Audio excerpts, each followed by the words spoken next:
Hello, ladies and gentlemen. My name is Brent Mosier. In today's troubling economic times, over 46 million Americans live in poverty, which is roughly 15% of the American population.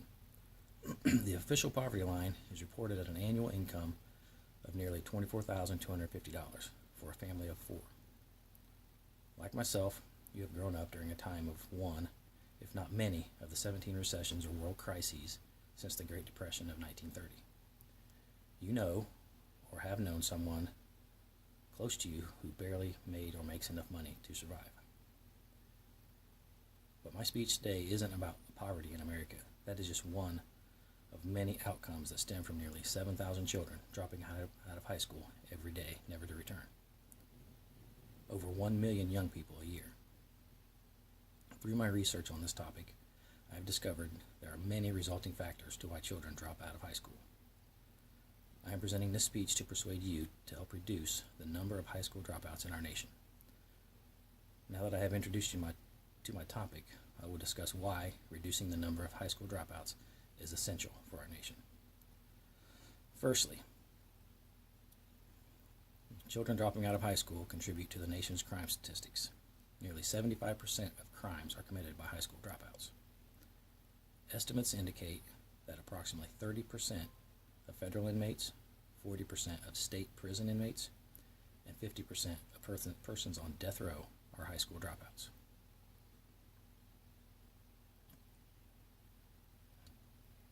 Those individuals that don't complete high school are 3.5 times more likely to be arrested and 8 times more likely to be imprisoned than high school graduates. Secondly, dropping out of high school has a great impact on an individual's personal income and employment.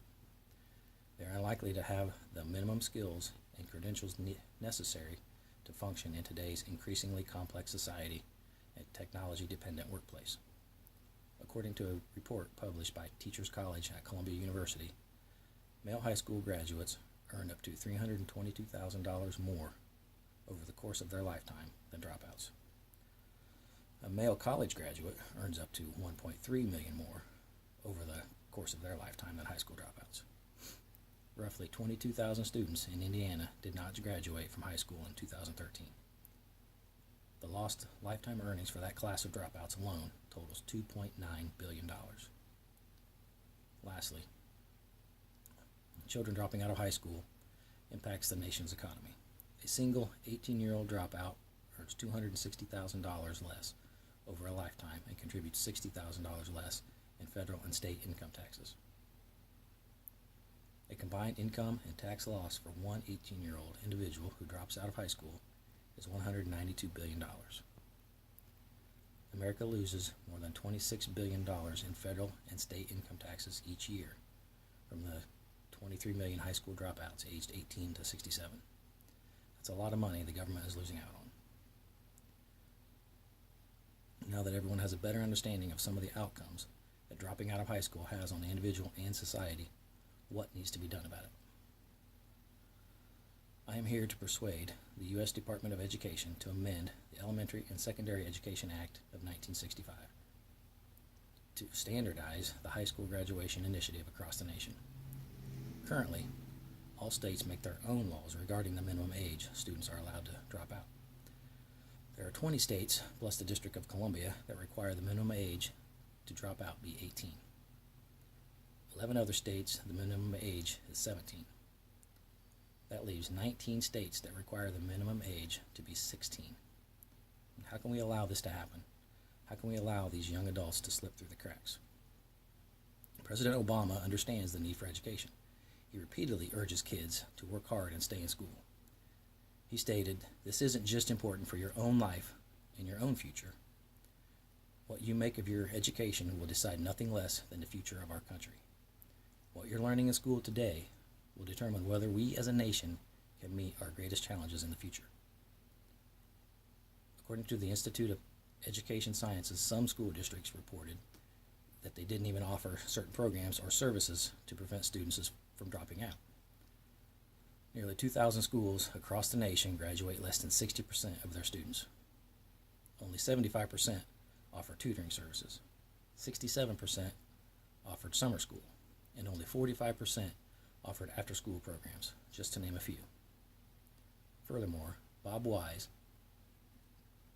president of the Alliance for Excellent Education, said, "With almost a third of our students dropping out of high school, we have an economic crisis, and we need to be sending a stronger message about the importance of education."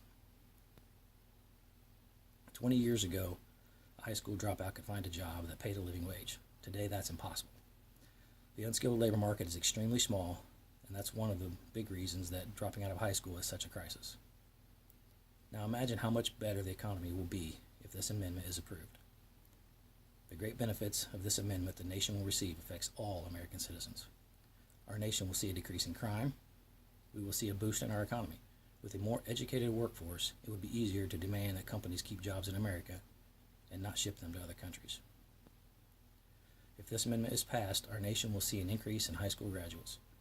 This would result in more people going to and graduating from college or getting a job in one of the numerous skilled trades available. In conclusion, I would like to restate why I am here speaking to you, the U.S. Department of Education members, tonight.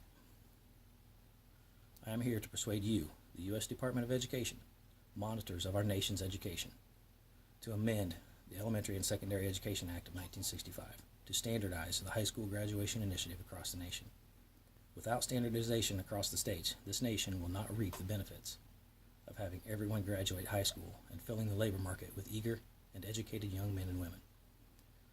The nation will continue to lose over $26 billion yearly if this proposal is not enacted. That alone should be enough to push for this amendment. Now, we all know we will never be able to stop every child from dropping out of high school, but everyone we can keep in school to graduation is a step in the right direction. Now let the United States government lead by example and show we care about our nation's youth and the will to prosper.